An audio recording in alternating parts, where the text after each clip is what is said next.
গুরু একটি বিখ্যাত গান আছে, সেটা হলো বার সাইন। তো যাই হোক, আজকে ইয়াতে আই গাইব, যেহেতু আমার গুরুর আজকে জন্মদিন উপলক্ষে অনুষ্ঠান। গুরুর এটা মেলাতে মেলাতে নন্দনদা, আমার আর নন্দনদার কাছে একটা দিন আছে, বিশেষ দিন। পণ্ডিত অজয় চক্রবর্তী শ্রী শিশুকে এসেছেন, উনি আমাকে ভীষণ স্নেহ করেন এবং আজকের এই অনুষ্ঠানের জন্য উনি আমাদের দুজনকে আশীর্বাদ পাঠিয়েছেন, ফোন করেছেন। এটা আমার কাছে বিরাট পাওয়া। কিন্তু এটা বলতে কোনো দ্বিধা নেই যে গুরুজি মানে ওস্তাদ রাশিদ খান সাহেব, এই যে প্রথমে বললাম আমাদের কাছে হিরো। আর দাদার কাছে শুনেছি তো, দাদার কাছে বিভিন্ন রকমের গল্প শুনতাম। গুরুজির বাড়িতে এটা হলো, গুরুজির বাড়িতে ওটা হলো, রাত পার হয়ে গেল, জানিস তো। আর এখন যারা দাদার কাছে গান শেখে তারা অনেক ছোট। আমরা কিন্তু দাদার সঙ্গে অনেক গল্প করার সময় পেয়েছি, যেটা এখনকার ছাত্রছাত্রীরা পায় না বা পেতে পারে না। আমরা যত গল্প করেছি দাদার সঙ্গে, সেই গল্পটা আমাদের গোটা জীবনের একটা মানে কি বলবো আমাদের সম্পর্ক। তো সেই গল্পগুলোকে ভাবতে ভাবতে ভাবতে ভাবতে গুরুজিকে নিয়ে ভাবা।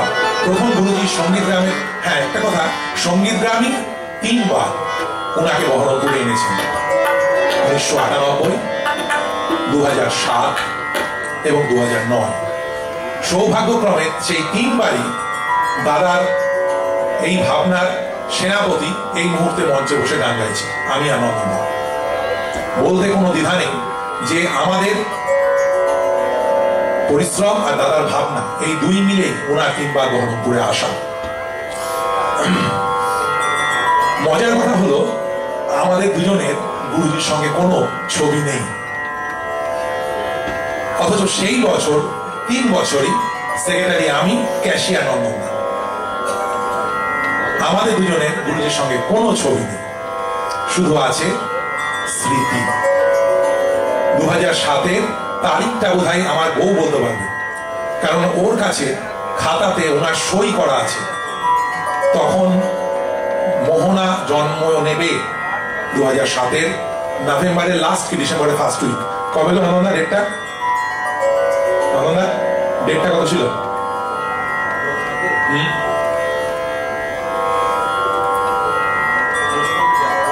না, জানুয়ারি না, নভেম্বরের লাস্ট না ডিসেম্বরের ফার্স্ট, যাই হোক। তো তার আগে মলয়দা, ওই মানে আমাদের ইউথ ফায়ার মিউনিসিপ্যালিটিতে চাকরি করতেন মলয়দা, আমাকে, দাদাকে আর জহরদাকে নিয়ে, না জহর না, না না, প্রথমে আমরা গেছিলাম ওই পৌর মেলার জন্য মান্না দে এবং গুরুজিকে মানে ওনাদের সঙ্গে কথা বলতে। তো সে সমস্ত হয়ে গেল, গুরুজি আসবার জন্য রাজি হলেন। হঠাৎ সন্ধ্যার দিকে দাদার ফোন, দাদা তখন পুরুলিয়া থেকে ফোন করে বললো যে তুই আর নন্দন রাতের গাড়িতে চলে যা, কালকে সকালবেলা গুরুজিকে নিয়ে আসবি। এখান থেকে রওনা হলাম, রাতে বাসে নামলাম আমার শ্বশুর বাড়ির কাছে। আমার শ্বশুর বাড়িতে ভোরবেলায় গিয়ে ঢুকলাম। আমার শাশুড়ি মা প্রায় কাক ভরে, নন্দনদা এখনো বলে মানে পঞ্চ ব্যঞ্জনে খাওয়ানো, ওই কাক ভরে মাছ ভাজা চিকেন টিকেন দিয়ে খেয়ে দিয়ে আমরা দুজনে গুরুজির বাড়িতে উদ্দেশ্যে রওনা দিলাম। পৌঁছিয়ে ওনার যে ওয়েটিং রুম তাদের জন্য অপেক্ষা করলাম। তখন গণেশদা বলে একজন ওখানে কাজ করতেন। গণেশদা আমাদেরকে বললেন বসো, আমরা বসে আছি। প্রায় কটা বাজবে গো নন্দনদা? বেলার দিকে নাকি? রওনা হলাম কটায়?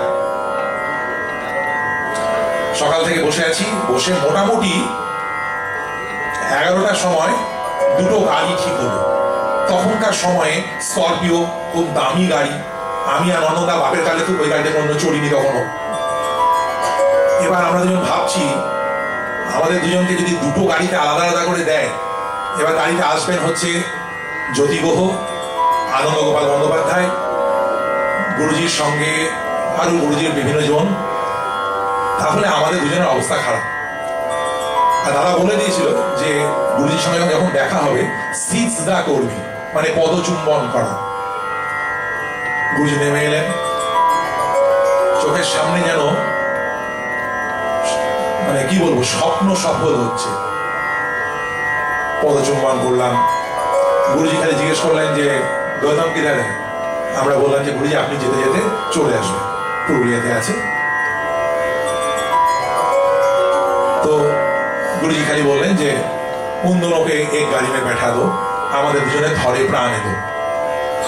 আমরা দুজন একটা গাড়িতে, সঙ্গে আরো দুজন কে ছিল, সুশান্ত দা, হ্যাঁ সুশান্ত দা ছিল।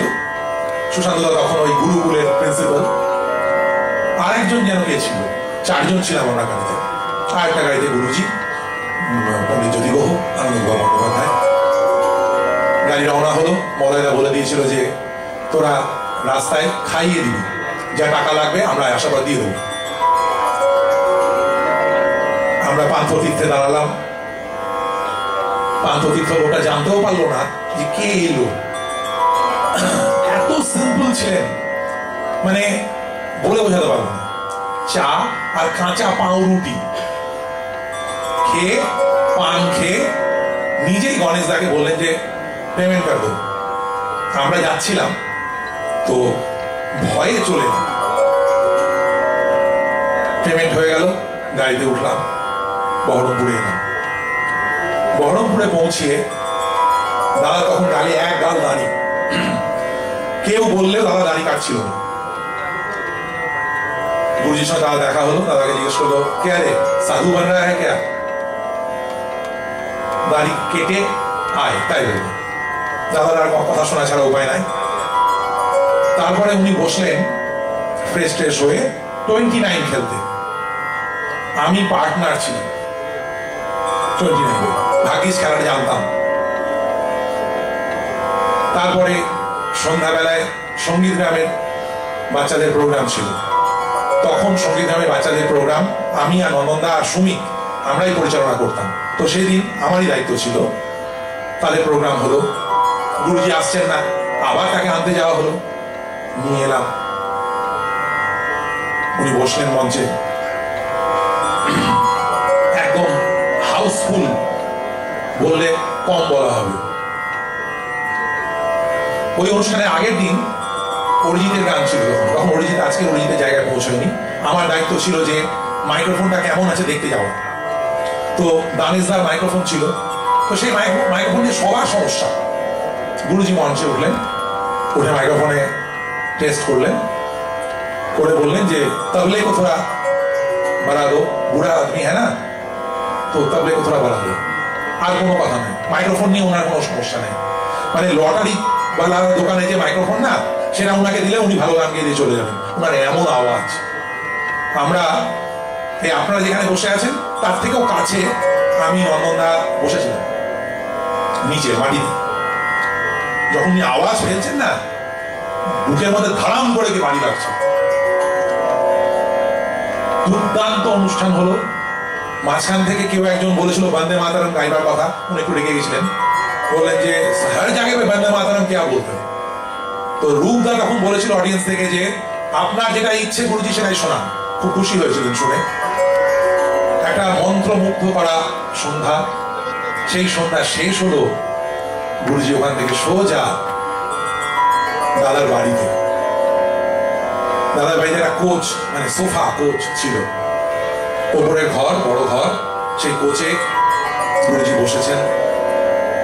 পিসি মানে দাদার মা একটা চাদর দিয়ে গুরুজিকে বাড়িতে বরণ করে নিলেন। গুরুজি মা পিসিকে প্রণাম করলেন।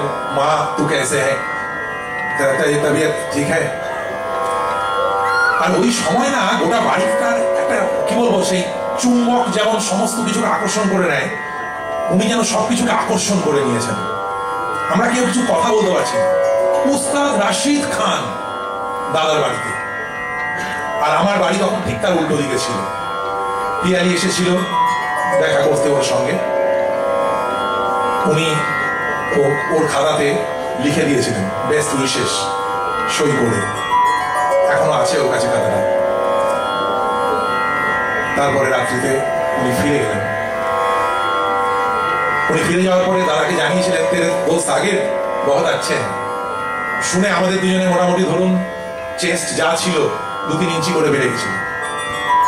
তো ওই একটা সন্ধ্যা, একটা বিকেল, একটা সকাল, একটা দুপুর, একটা রাত্রি ওই মানুষটার সঙ্গে আজকে তাকে ছবিতে দেখছি, ভীষণ কষ্ট হয়। বড় অসময়ে উনি আমাদেরকে ছেড়ে চলে গেছেন। আজকে याद उनकी आए,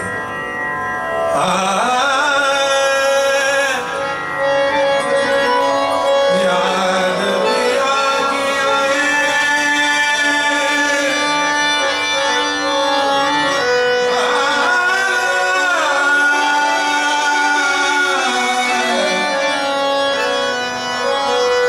याद